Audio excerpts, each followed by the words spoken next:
qu'est-ce qu'il faut faire pour réenchanter notre vie? Pour réenchanter notre vie, la première chose, on vient de le dire, il faut changer le regard sur le monde. Pour changer le regard, il faut apprendre à nouveau que tout est habité. Je pense que c'est la première chose qu'il faut voir et faire attention. Et d'un coup, quand vous regardez différemment, vous découvrez finalement, on manque très peu. C'est une énorme découverte.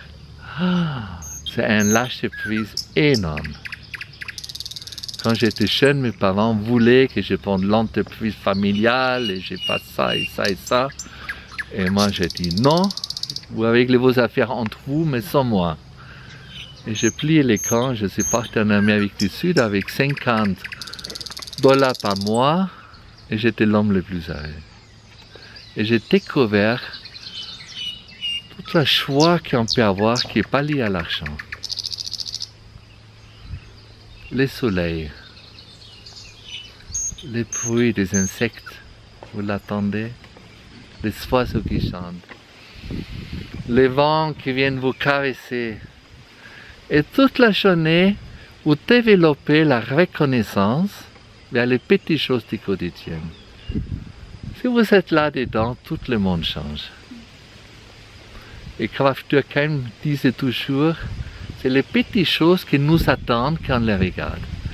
Comme ici avec l'art, comme, vous voyez comme votre petit chien qui a tellement besoin de l'affection, tous autour de nous attendent notre regard bienveillant.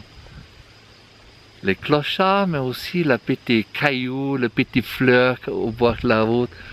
Et tout le monde se remplit de joie s'il entre en relation avec l'autre. Tous, comment c'est le monde minéral, le monde végétal, les animaux, les êtres humains, les étoiles, le firmament. Et votre monde l'intérieur change aussi. Et si vous avez réussi à cultiver le réenchantement, vous avez fait un très très grand pas en avance vers vous-même parce que vous réenchantez votre cœur.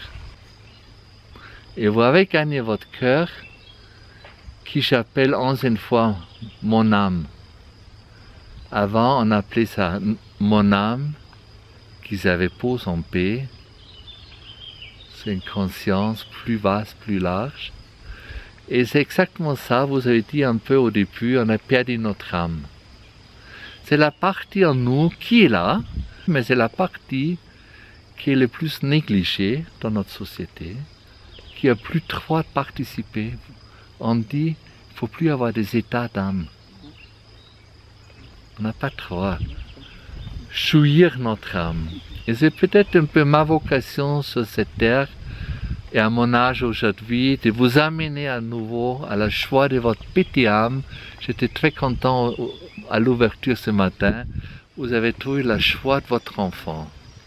Tout le monde disait ça. C'est le bon enfant, c'est notre âme où il y a quelque chose d'innocent qui habite et qui est quelque part le centre de l'être humain. On pense à la conscience, mais la conscience n'est que là pour voir. De prendre conscience qu'elle est issue du ciel et qu'on habite sur la terre et qu'il y a un axe qui on avait trouvé dans la colonne vertébrale entre le ciel et la terre, entre la lumière et la matière. Mais il faut chatouiller le ciel. C'est exactement ça. Vous êtes à l'axe entre le ciel et la terre. Et là, c'est la conscience qui réveille. Vous savez, ça vous fait bien, mais maintenant vous le savez pourquoi ça vous fait bien. Parce que vous laissez entrer la lumière en vous. Et si vous laissez entrer la lumière, vous êtes capable à nouveau de remercier à tout ce que vous voyez. Vous voyez ces petits flocons de plantes qui partent comme les flocons de neige avec une légèreté. Là, il y a une qui cherche quelqu'un pour dire bonjour. Et là, il y a maintenant toute une pluie qui arrive. Et hier, on a des libellules, et des aigles, et des papillons, et tout est vivant, et tous viennent de nous parler. Tout est vivant. Tout est habité. Et les anciens, ils savaient ça. Donc, ils avaient notre comportement vis-à-vis de la nature, la terre, les aliments, eux-mêmes, et vis-à-vis, j'appelle ça les dieux. Les dieux, c'est tous les firmaments qui remplissent la couille des dieux. Et tous ces dieux, c'est un grand Dieu, c'est peut-être la grande conscience, on ne sait pas où ils sont. On nous apprend plein de choses. Et moi, je suis convaincu que si Dieu est omniprésent, qui fait les grands dogmes de beaucoup de religions, s'il est omniprésent, il est aussi dans mon cœur. Et il a planté un petit étincelle là-dedans. Et cette étincelle nous donne la porte vers l'infini. Et si vous avez découvert qu'à l'intérieur de vous, il y a cette dimension à l'infini que vous trouvez dans les macrocosmos comme dans les microcosmos, vous êtes sauvés. Et si le corps, l'âme et l'esprit entrent en harmonie, aucune maladie peut s'installer. Il faut trouver les remèdes susceptibles pour accéder à notre source intérieure, pour nous connecter à nouveau à cette autre dimension. C'est ça le seul secret.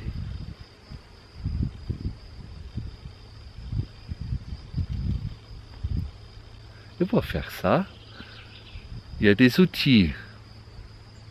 J'ai déjà dit, un artisan, s'il veut fabriquer un œuf, il lui faut des outils.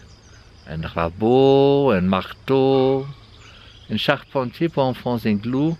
Il a un bon marteau, aujourd'hui c'est des pistolets pneumatiques, mais il lui faut des outils. Mais ça ne suffit pas. Après les outils, il lui faut du savoir-faire et quelques vertus.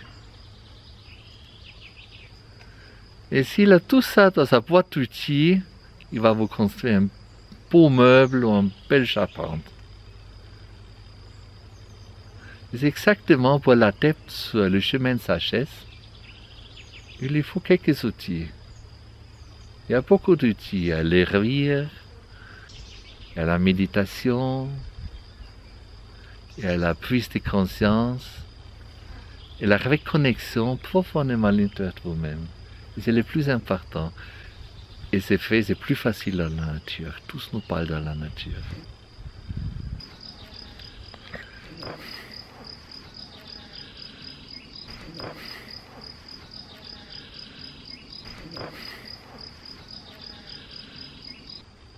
La deuxième étape. Votre propre nature, c'est quelque part, chacun différent. Et je pense qu'on est en train d'entrer dans de nouveaux espaces. Et c'est une chance unique. Une chance unique. Et on est très très nombreux. Donc déjà, je vous conseille, créer des groupes autour de vous, là où vous êtes, et travailler ensemble, de voir ce qui est, et de voir ce qu'on peut faire mieux.